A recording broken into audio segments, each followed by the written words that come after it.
Mbarep ya pinter tur wasis. Sing nomor loro suarane apik, jangkae dawa.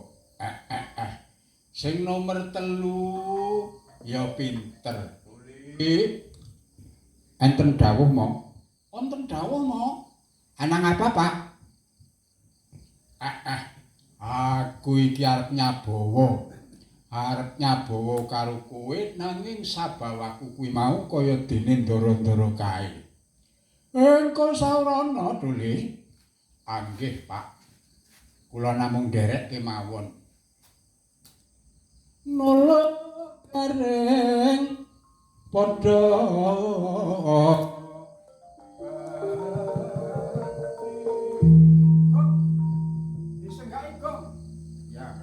sing lanang seniman sing wadon seniwati duwite mlumpuk sowanmu padha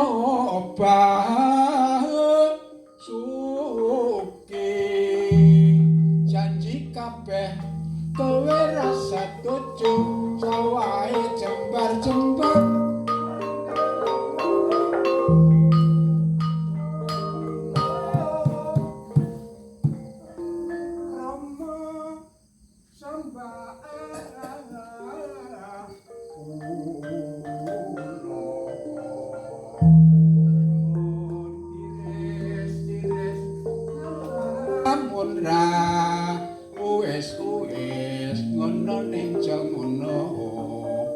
sembah katur jengandika nane nane nanane na nane nane nane nanane nane na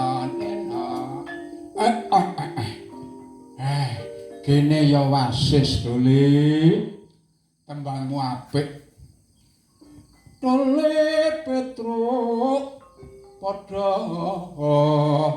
baci sowanmu padha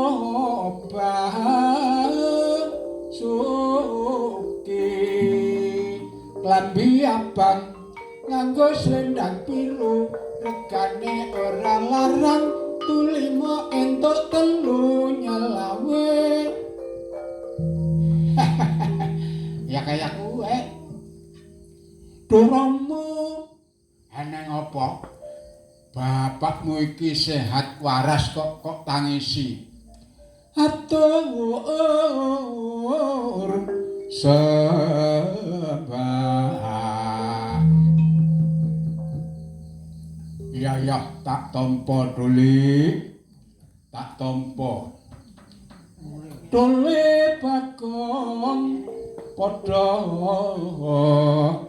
baci gong sauri gong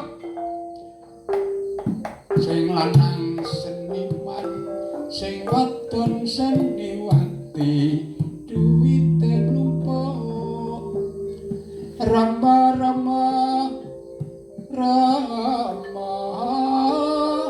samar atur kula sing sambah sing apik gong nek matur kuwi mau.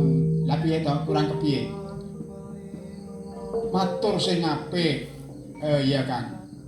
Baleni.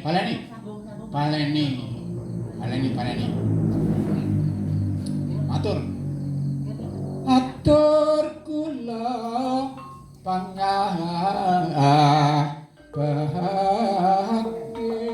iya Duli tak tampa. Puji rahayu katun iya Duli tak tampa kabeh tak dongake muga-muga kowe kabeh paring ana kesehatan paring ana slamet paring ana yoni paring ana wibawa jaya mulya sugih nggih mo yen seda mlebu swarga inggih